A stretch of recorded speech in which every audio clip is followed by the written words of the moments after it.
Dead man walking. Keep rolling, rolling, rolling, rolling. Keep rolling, rolling, rolling, rolling. Keep rolling, rolling, rolling, rolling. Keep rolling, rolling, rolling, rolling. What's up, YouTube? Today, this is part 2. Part 1 will be in the link description below. This is how to change your sprocket and chain. So let's get right into this thing. So what we want to do is get a 14 mil for the rear sprocket. I just used an impact gun here. 6 or 7 bolts here, or nuts actually. You just knock them off. And then we just pull the sprocket off the rear wheel. And off she comes.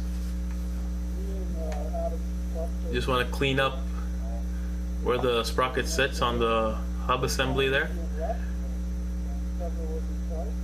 Just clean all that old grease, road grime, all that shit off.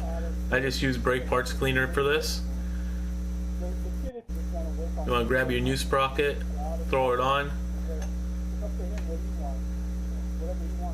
put the nuts back and star pattern usually, and I'll put the how many foot-pounds it's supposed to be right here.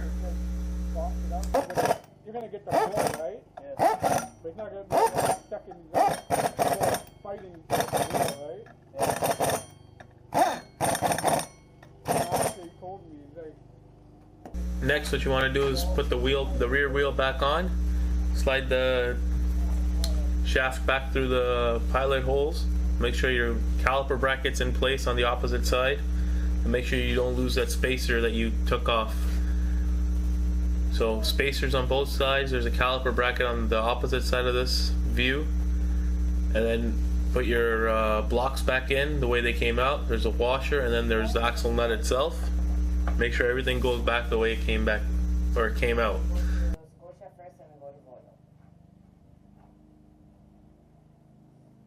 Now what you want to do is grab your new chain. I got myself a EK chain. I got the red color, obviously, match the bike, nice. It's not that it comes out of your account automatically. You're the one who's physically going, I'm paying this right now. The same thing as going. Now what you want to do is lay out your old chain and match up the length with the new chain.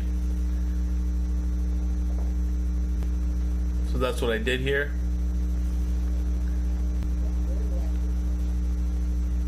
And it turned out that I had more links on the new chain than I had on my old chain. So what I had to do is actually grind I matched it up on I put it onto the bike, matched it, ran it through the sprockets at the back, lined up which sprocket I needed from which chain link I had to cut to put the master in. I grinded that spot, used the chain riveting tool or the chain breaking tool, cut the link and removed it, made it to size. As you can see here,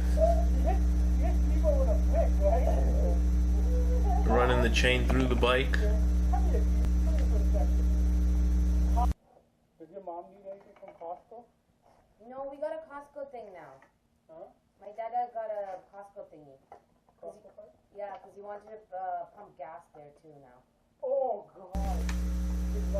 As you can see here, the chain is a little too long. So I just marked off which link I needed to chop. And put the master through it pretty much. Over here I've got the master link in my hand. Just put in the grease that came with it. Greasing up the O-rings. You can never have too much grease, no such thing. You just want to grease up the O-rings, put them on the master link, and slide the master link through the chain.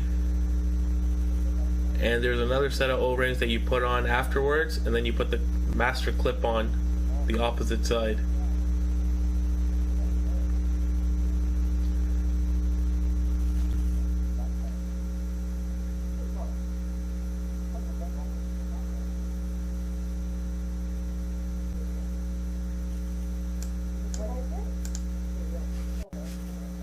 Then what you want to do is grab your press plates from the toolkit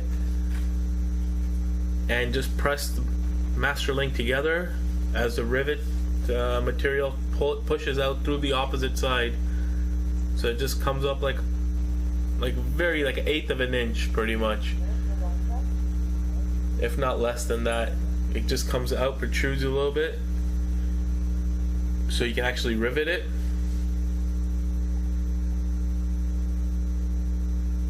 As you can see, it takes a while,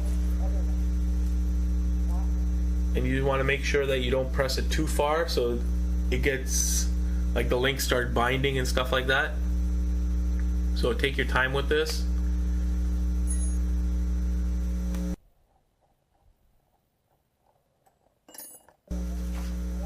As you see here, I rotate the wheel, check if there's no binding between the links, if I didn't press it too far in or not. It's just a small details you have to go through. And once everything is good, now you want to get your riveting tool out and your little anvil and everything. So you're going to get one of the anvils, put them on the back, and put the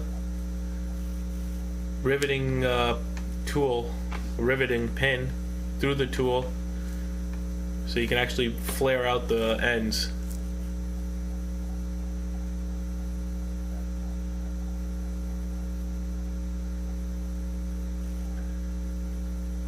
It's just that, like that.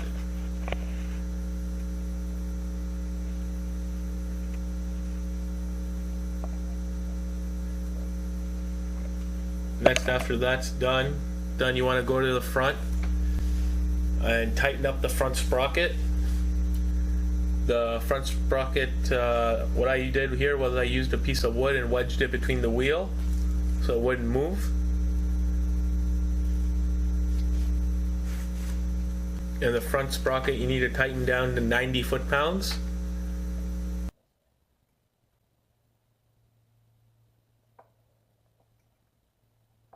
And now you want to take off your chain guard that's on the back. 3 Allen keys are holding my chain guard in place. So you can get the chain alignment tool on the rear sprocket so you can adjust your chain alignment pretty much, your rear wheel alignment. So you want everything to go nice and straight.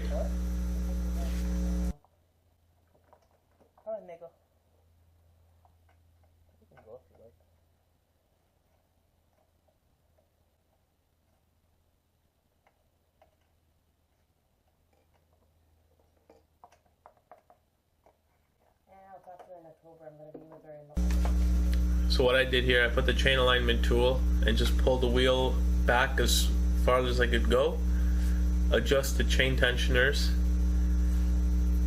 and make sure that the line was straight.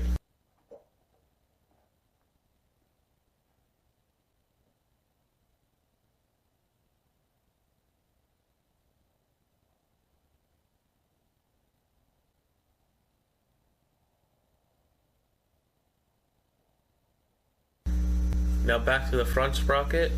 What you want to do is that washer that you put back in, you want to hammer that down so it locks it in place, sort of. So I just took a flathead screwdriver with a hammer and just pretty much tapped it back down like an axle nut on a car, if you've ever worked on a car. You just want to take your front sprocket cover, put it back on, put the 4 or 5 bolts that came out of there, the 8 mils, with your speed sensor on there.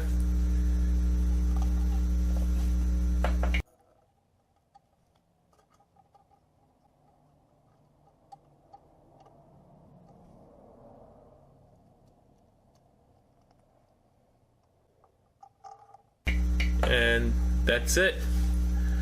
You successfully finished, and you've finally done.